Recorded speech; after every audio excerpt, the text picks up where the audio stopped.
નમસ્કાર મિત્રો, સુરેન્દ્રનગરમાં ભારે વરસાદથી 4 ડેમ ઓવરફ્લો થયા છે. ત્રિવેણી ઢાગા, થોરી યાળી, સબોરી અને વાસળ ડેમ ઓવરફ્લો થયા છે. 24 કલાકમાં 10 તાલુકામાં વરસાદ નોંધાયો છે. સૌથી વધુ ચૂડા અને વઢવાણમાં 4 ઇંચની આસપાસ વરસાદ નોંધાઈ ગયો છે.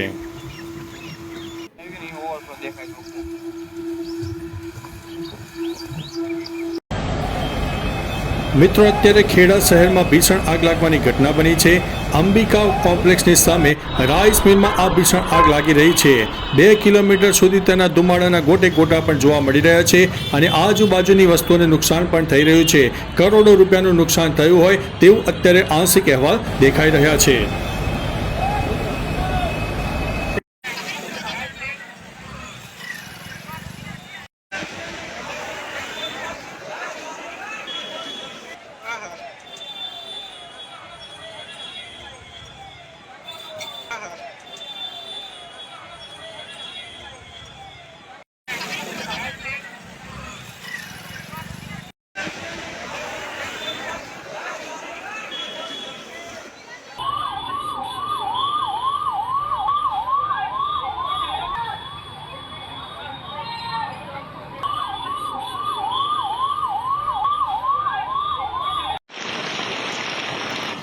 ત્યારે મિત્રો, બીજી તરફ ભાવનગર જિલ્લામાં પણ વરસાદી માહોલ યથાવત જોવા મળ્યો છે.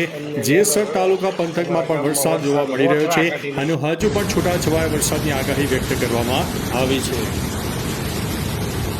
બીજી તરફ બનાસકાંઠામાં અરવલ્લીની ગિરિમાળામાં આવેલા રાણી ટૂંકના ઝરણાના બહેન પ્રાકૃતિક આહલાદક સૌંદર્યનું દર્શન કરાવી રહ્યા છે. ધોધમાર વરસાદને કારણે સિઝનમાં પ્રથમવાર રાણી ટૂંક ઝરણા વહેતા પણ થઈ ગયા છે. રાજ્ય સરકાર દ્વારા પ્રાથમિક શાળામાં દર શનિવારે બેગલેસ ડેનો નિર્ણય કરવામાં આવ્યો છે, ત્યારે અરવલ્લી જિલ્લામાં પણ તેની અમલવારી થશે. આ અંગે જિલ્લા શિક્ષણાધિકારીએ જણાવ્યું કે આનંદદાયી શનિવાર છે. બાળકોનો સર્વાંગી વિકાસ અને કૌશલ વિકાસ થાય તે માટેનું આયોજન છે. આ સત્રની અંદર કુલ 8 શનિવાર આનંદદાયી શનિવાર અને 4 દિવસ બેગલેસ ડે તરીકે ઉજવવાના છે. આની અંદર મૂળ બાળકને આનંદદાયી પ્રવૃત્તિ કરાવવાની છે.